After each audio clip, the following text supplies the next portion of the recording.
Welcome to this explainer. So picture this for a second. Imagine you're looking up into a vast, luminous cosmic void. But instead of stars or planets, you see the massive, sprawling roots of a colossal tree. And as you trace those roots, you realize the trunk and the branches are plunging straight downward into the space where we exist. Today we're exploring one of the most striking, literally mind-bending metaphors in all of Indian philosophy, the eternal Ashvatha tree, right out of the Katha Upanishad, verse 6.1. It's a gorgeous image, and it completely flips our usual everyday understanding of reality totally on its head. Let's start by going right to the source text. Listen to this incredible translation. Rooted above, with branches growing downward, is this eternal Ashvatha, a banyan or fig tree. That root indeed is the pure. That is Brahman. That alone is called the immortal. On it rest all the worlds, and no one can transcend it. This verily is that. Just let that imagery sink in for a moment.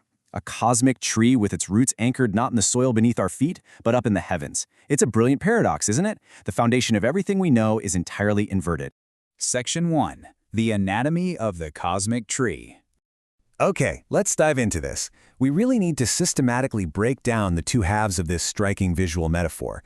Because, the ancient sages who composed the Upanishads weren't just being poetic for the sake of aesthetics. Every single part of this anatomy serves a highly specific philosophical purpose to help us grasp the nature of reality.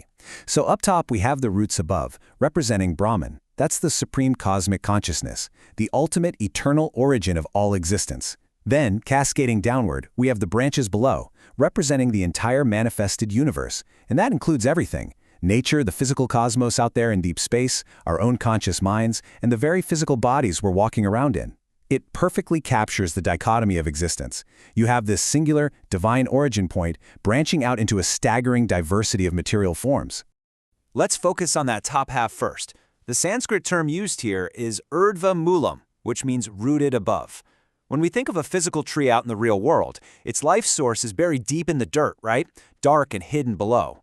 But this metaphor intentionally breaks our conventional logic. It's trying to tell us that the cosmos originates not in the material dirt below, but in the higher luminous reality of spirit. That root is Brahman. It's a powerfully counterintuitive idea that tells us existence actually springs downward from a supreme consciousness, rather than just bubbling upward from unconscious matter. And this beautifully sets up the second half of the image, avak shacham, or branches downward. If the root is the unseen supreme consciousness, well, these downward stretching branches are the tangible material realm. They represent exactly what you and I interact with every single day. Literally, the screen you're looking at right now, the chair you're sitting in, the thoughts currently firing in your brain, the weather outside, all of these are the leaves and twigs on these branches, extending downward from that ultimate spiritual source right into our physical, everyday reality. Section 2. The Linguistic Revelation. Peeling the Onion. Now, what's really interesting about this is the linguistic revelation waiting for us. To truly grasp the Katha Upanishad's message, we can't just look at the image. We have to look closely at the specific word they use to name this tree. Let's peel back the layers of the Sanskrit language itself.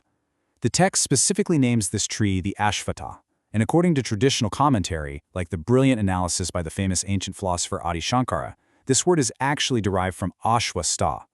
When you translate that, it literally means that which does not remain the same tomorrow. Honestly, just pause and let the profundity of that sink in. That which does not remain the same tomorrow. The ancients didn't just pick a random tree here. They encoded the very nature of our fleeting world right into the name of the metaphor. Every single leaf, every branch, every aspect of our daily lives is in a constant, unstoppable state of flux. And this brings us to a stunning contrast. On one side, we have the Ashvatha itself, the manifested, impermanent universe. As we just learned, it is constantly changing, it's fleeting, it's completely temporary.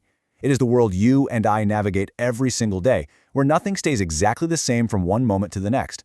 But look at the other side. The root of this ever-changing tree is described in the Upanishad as sanatana, meaning eternal.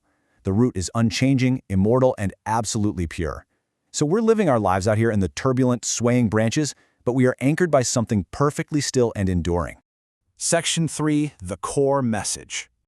So, what does this all mean? What is the core message of the Katha Upanishad in presenting us with this immense, upside-down cosmic organism? First, the physical world we see and experience is nothing but the branching output of a single divine source. Second, This means everything, and I mean literally every atom and every passing thought, relies entirely on Brahman for its very existence.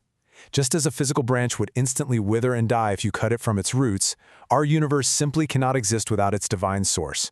But here's the real magic in that final point. Despite giving life to all this endless manifestation in chaos, Brahman remains pure, unattached, and eternal. The root is utterly pristine, completely untouched by the changing seasons, the withering leaves, or the turbulence of the branches down below. Section 4. An enduring philosophical legacy. It's exactly that dynamic, the pristine root supporting the chaotic branches, that gave this metaphor such a massive, enduring philosophical legacy. This exact visual of the inverted tree didn't just stay confined to the Katha Upanishad. It echoed powerfully throughout the entire history of Indian philosophy. We actually see it pop up again in one of the most revered and studied texts in the world. Let's read this. They speak of an imperishable Ashvatha tree with its root above and branches below, whose leaves are the Vedic hymns. That is straight from the Bhagavad Gita, chapter 15, verse 1. And this brilliantly illustrates how deeply this imagery resonated. The Gita took this exact powerful metaphor and adapted it to explain the complexities of life, human duty, and spiritual liberation. It just shows how foundational the concept of the upside-down tree truly is to the whole tradition. Which brings us to a question that reaches right out of antiquity directly into our modern fast-paced lives. The ancient sages left us with this staggering image of the eternal Ashvatha to explain the cosmos. But the real work? That's entirely personal. So I'm going to leave you with this to ponder. How do you navigate an impermanent world, a daily reality literally defined as that which does not remain the same tomorrow, while staying connected to your eternal root? It's the ultimate challenge, really, finding stability in the fleeting branches by remembering the unshakable consciousness from which we all grow. Think on that, keep exploring the roots of your own reality, and I will catch you in our next explainer.